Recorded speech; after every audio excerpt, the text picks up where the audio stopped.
Bonjour à tous, ici Shadia Bellage.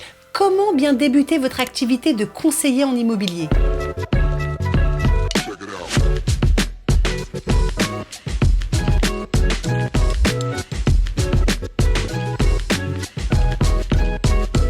Sans perdre de temps, on va aller dans le vif du sujet.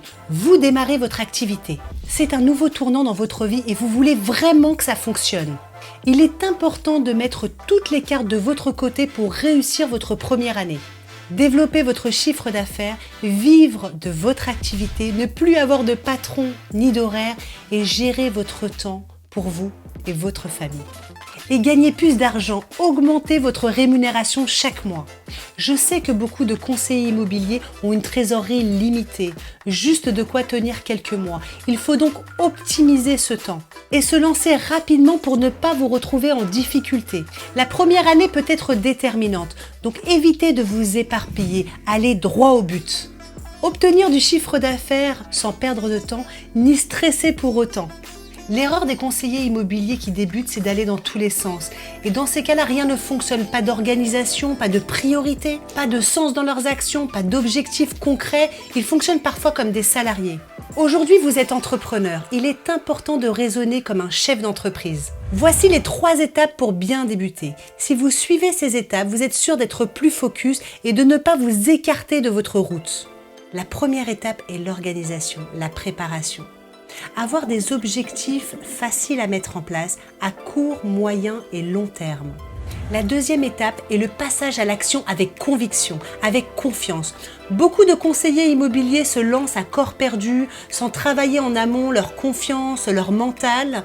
Je dis souvent que c'est les montagnes russes, il faut savoir s'accrocher, gérer ses émotions, être sûr de soi.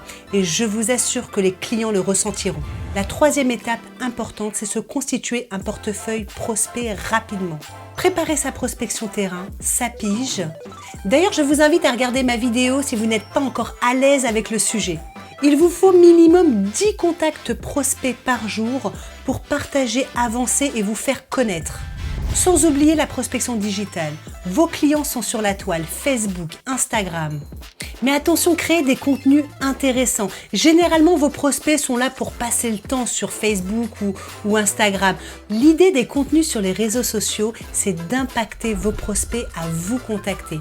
Et pour cela, pour créer des contenus, c'est de ne pas forcément parler de vos succès ou faire de la publicité, mais parler de leurs problématiques, le pourquoi ils vont vous contacter. Alors la première, ils vous contactent parce qu'ils n'ont pas forcément le temps de vendre leurs biens immobiliers.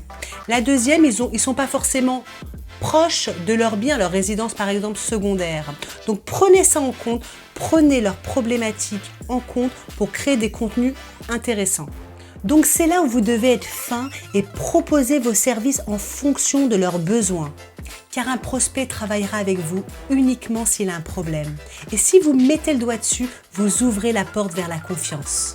Si aujourd'hui vous sentez qu'il vous manque des cartes pour avancer et travailler sur ces différents points, j'ai créé une méthode complète en route. Je dirais même qu'elle est unique. Elle réunit d'une part une formation en ligne et un plan de coaching individuel.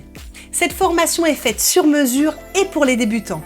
Elle vous permettra de passer de 0 client à plus de 20 clients la première année, grâce à un plan d'action facile à mettre en place pour travailler votre mindset, votre pourquoi et votre confiance en vous.